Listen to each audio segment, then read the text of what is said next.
Welcome back to our channel. నేను మీ వేదాని. నేనైతే ఈరోజు భోగి జరుపుకుంటున్న అందరికీ భోగి శుభాకాంక్షలు అండి. నేనైతే భోగి స్పెషల్ బెల్లం అరిసెలు చేశాను.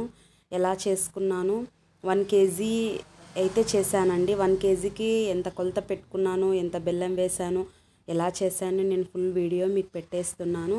ముందుగా 24 గంటలు నానపెట్టుకోనండి. రేషన్ బియ్యమే తీసుకోనండి, బాగా వస్తాయి. అయితే 6 గంటలకోసారి నీళ్లు మారుస్తూ ఉండండి, లేకపోతే ఆ పులుపు వాసన వస్తుంది పిండంతా.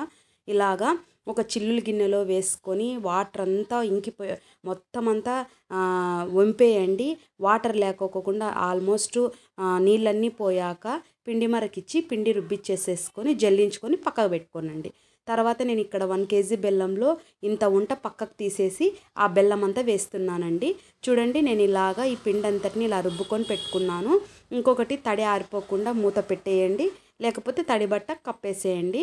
ఒక గిన్నె తీసుకుంటున్నాను, ఒక గ్లాస్ మెజర్మెంట్ వాటర్ వేస్తున్నాను, బెల్లం అంతటిని ఇందులోకి వేసేస్తున్నాను. చూడండి, ఈ సిరప్ అంతా ఆల్మోస్ట్ అయ్యాక దీంట్లో అయితే నలకలు లేవు, కొత్త బెల్లం అని లేదు వడకొట్టుకొనైనా మీరు చేసేసేయచ్చండి.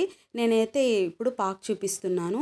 పాకు ఎలా రావాలంటే మన చేతికి అంటుకోకుండా ఉండలాగా ఫామ్ అయ్యి శబ్దం చేస్తేనే మనకి సౌండ్ రావాలి. ఇలా వచ్చింది అంటే మాత్రం పాకు సిద్ధమైనట్టే. చూడండి, నేను స్టవ్ కట్టేస్తున్నాను. వెంటనే పిండి అంతటిని వేసేసి ఇందులోకి నువ్వులు యాడ్ చేస్తున్నాను, ఇలాచి పౌడర్ యాడ్ చేస్తున్నాను.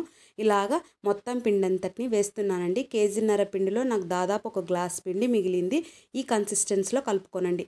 గంటకి మన చేతికి పెడితేనే చేతికి ఉండ ఫామ్ కావాలి. ఈ చలివిడి తీసుకోగానే ఉండలాగా రావాలండి, అప్పుడు చలివిడి రెడీ అయిపోయినట్టే. ఇలాగ చలివిడి ఆరిపోకుండా మొత్తము నేనైతే దీని మీద ఒక 4 టేబుల్ స్పూన్ల నెయ్యి వేసి పెట్టేస్తున్నాను. చూడండి, చేతికి నాకు అంటుకోలేదు. ఇలా వేశాక ఒక ఆయిల్ పేపర్ తీసేసుకొని అందులో ఒత్తుకొని ఇలాగ ఒక్కొక్క అరిసె వేయించుకుంటున్నాను.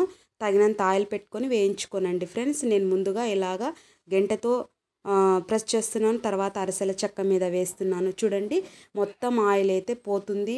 ఇంకొకటి అబ్జర్వ్ ఏంటివి చేసుకోవండి, అరిసెలు చాలా సాఫ్ట్గా వస్తాయి. ఈ కొలతల్లో చేసేసి హ్యాపీగా చేసేయండి.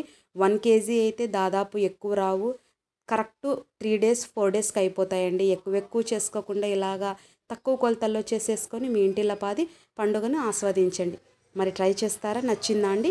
ఈ వీడియో మీకు నచ్చినట్లయితే లైక్ చేయండి, షేర్ చేయండి. మరీ ముఖ్యంగా అరిసెలు ఎలా వచ్చాయో కామెంట్ చేయండి, సబ్స్క్రైబ్ చేయండి ఫ్రెండ్స్.